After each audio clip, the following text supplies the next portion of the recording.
Hey guys, welcome back to Top 1%. And in today's video, we are going to talk about variable resistance training. In simple terms, adding bands or chains to your traditional weights so that you can make your weight training even more better. In what ways? How exactly? What's the science behind it? How do you do it? All of those questions are going to be answered in this video. So make sure you watch it till the very end. So without any further ado, let's get started with this video right away. So when it comes to weight training, the normal way of lifting weights is simply you start from point A and you end at point B.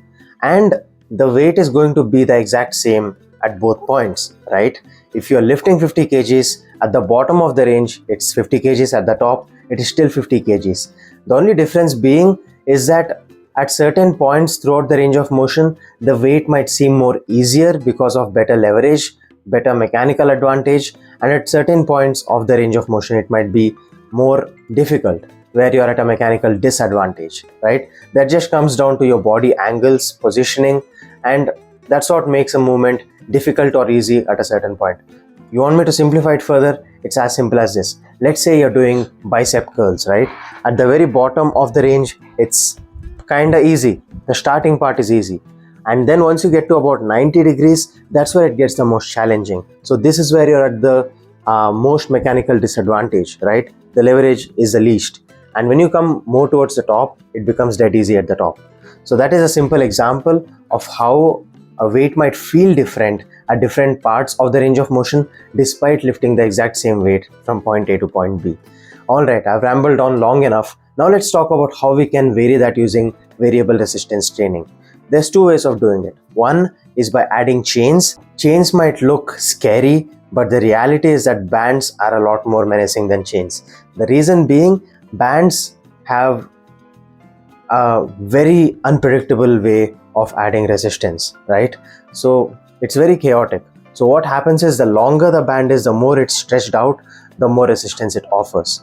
And it comes to a point where at the very starting there's pretty much no resistance from the band, and after a certain threshold it immediately offers a lot of resistance. Whereas with chains, with each chain link being lifted off the floor, it feels a little bit more progressively challenging, little bit more weight with each link lifted. With bands, that's not how it is. At a certain point, it just hits you all at once. That's the main difference between bands and chains. Both of them can be used for variable resistance training, but before we get into that, we need to understand resistance curves.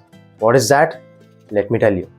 So as you can see on your screen right here, there are three types of resistance curves. A bell-shaped curve, a simple example for that is your bicep. So at the bottom of the range of motion, it's going to be easy, and towards the middle is when it becomes difficult, and the top it becomes easy again. So it's kind of like a bell shaped, right? It's curved. And then you have an ascending curve wherein at the bottom of the range of motion, the weight feels the most challenging, such as with a bench press or squat movement pattern or deadlift movement pattern, wherein at the bottom the weight feels the heaviest, the most challenging. At the top, it's the easiest. And the last resistance curve is a descending curve, wherein the weight feels the most challenging at the top of the range of motion and easiest at the bottom. Simple example, pull-ups.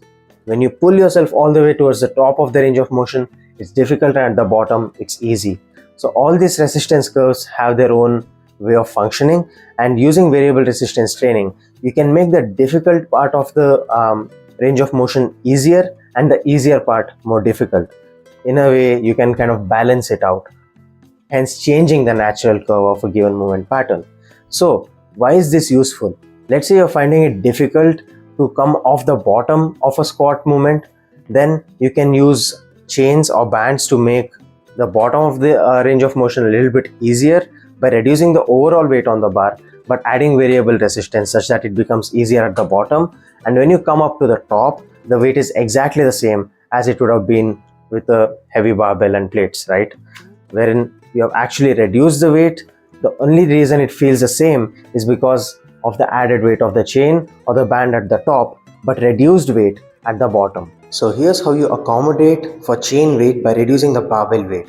Let's say you're squatting 100 kgs and you're using two 7 kg chains on either end of the barbell.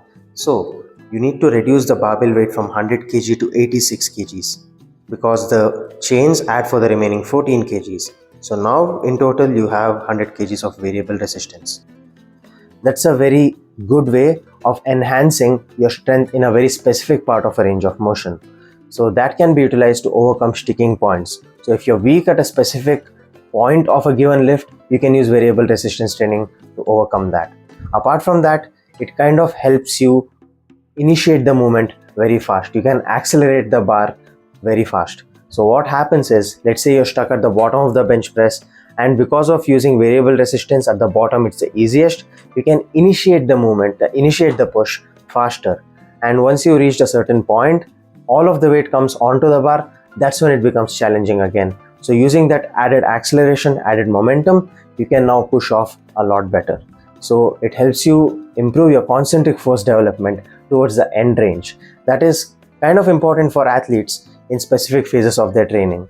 So it helps you improve your concentric force development, and it also helps you get strong at specific range of motion. So those are the two main ways in which variable resistance training can be an absolute game changer.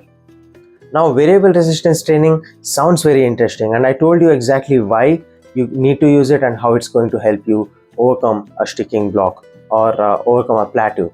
But that being said, you can't use it for anyone and everyone. It is a little bit of an advanced technique. So first you need to make sure you know the basic movement patterns and you've got a decent amount of strength, a decent amount of progress on the given exercise, and only then you introduce variable resistance training. It's not for beginners, so make sure you don't use it until you're actually ready to use it properly.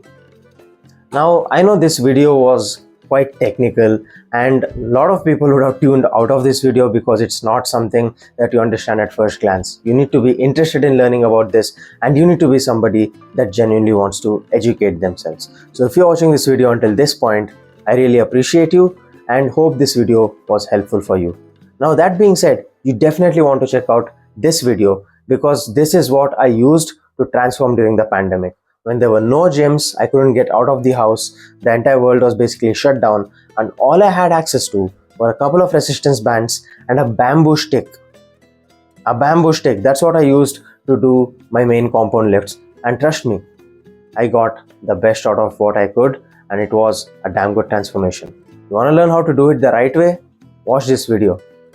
Trust me, you're not going to be disappointed. It's a very creative and effective way of training that I kind of came up with as a necessity in that time because I didn't want to stop training. So if you enjoyed this video, make sure you hit the thumbs up button, comment down below what other content you want me to cover in the future, share this video with your friends, and hit the subscribe button and the bell icon. It helps me out immensely. And until next time, take care, stay hungry.